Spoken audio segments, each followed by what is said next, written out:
The man Nina had loved for a decade was a masterpiece of deception, but the most dangerous thing about him wasn't his lies, it was his arrogance. For 7 agonizing years, Nina had endured the sterile white walls of fertility clinics, the bruising hormone injections, and the silent, crushing weight of monthly disappointment.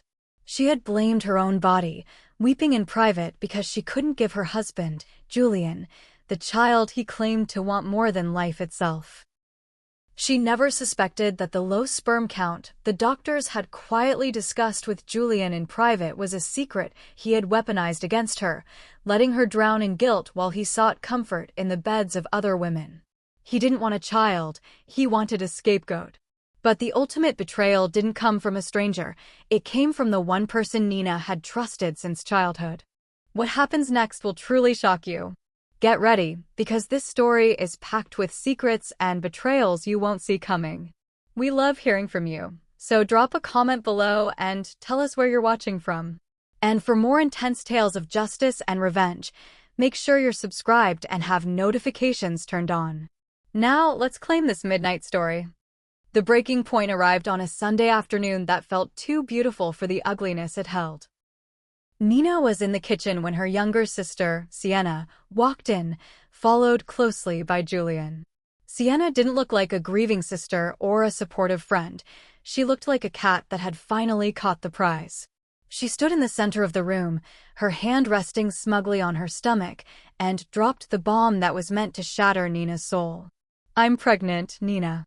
"It's Julian's," Sienna said, her voice dripping with a fake, high-pitched sympathy.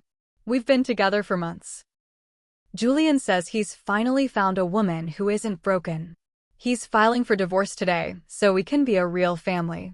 You've had 7 years to give him a son, and you failed. It's time to step aside for someone who can actually perform." Julian stood behind her, his face a mask of cold indifference, nodding as if he were simply discussing a business transaction. He expected Nina to scream, to shatter plates, to beg him to stay. But Nina didn't scream. She didn't even cry.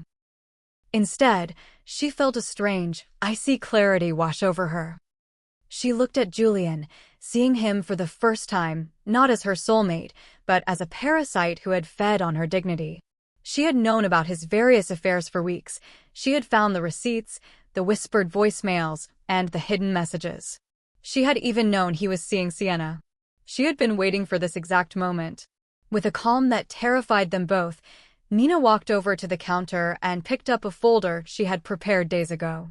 "I'm not surprised, Julian." "And Sienna, you're welcome to him," Nina said, her voice steady and hollow. "In fact, I've already signed my half of the divorce papers. I've packed my things. I'm leaving this house, the debt, and both of you behind.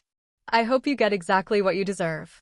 She walked out the door without looking back, leaving them standing in a silence that felt like a trap. Julian moved into his new life with the swagger of a man who had won.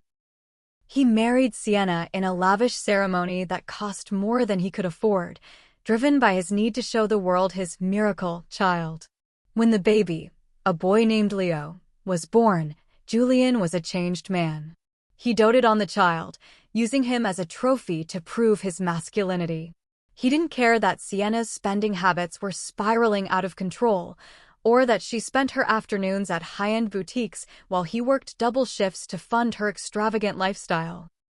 He was a father, and in his mind, that made him superior to Nina, who had disappeared into a new life he couldn't see.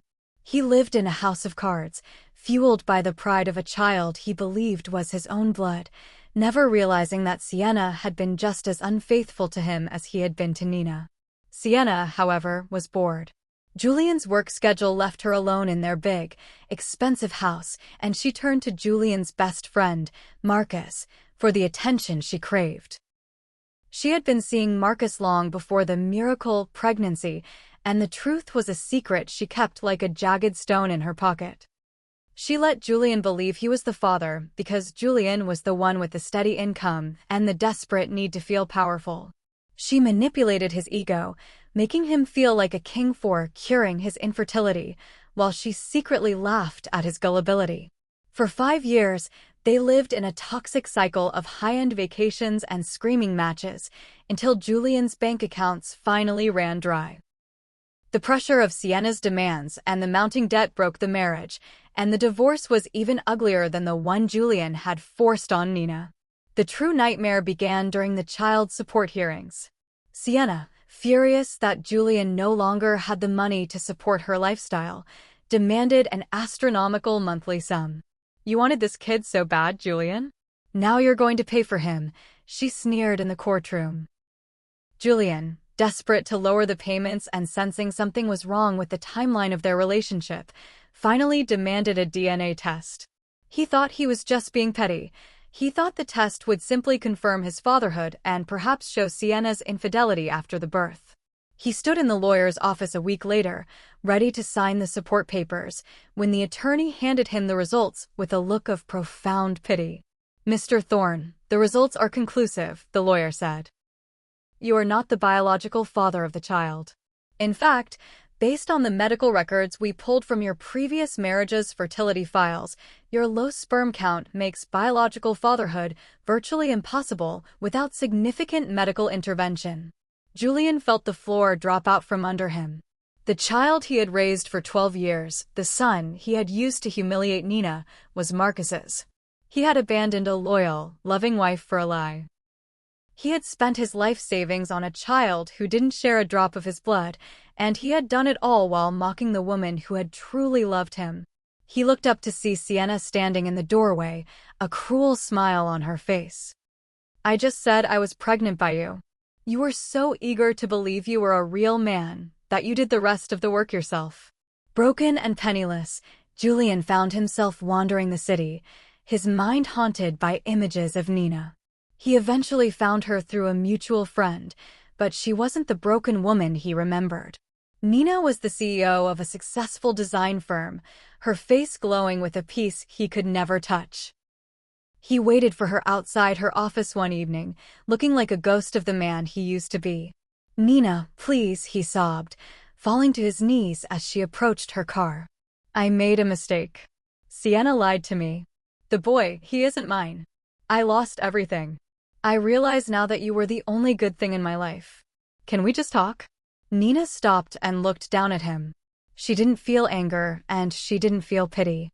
She felt nothing at all. She thought about the 7 years of injections, the tears she had shed over her failure, and the way he had stood by and watched her sister insult her. "You didn't make a mistake, Julian," she said, her voice as calm as a summer breeze. "You made a choice.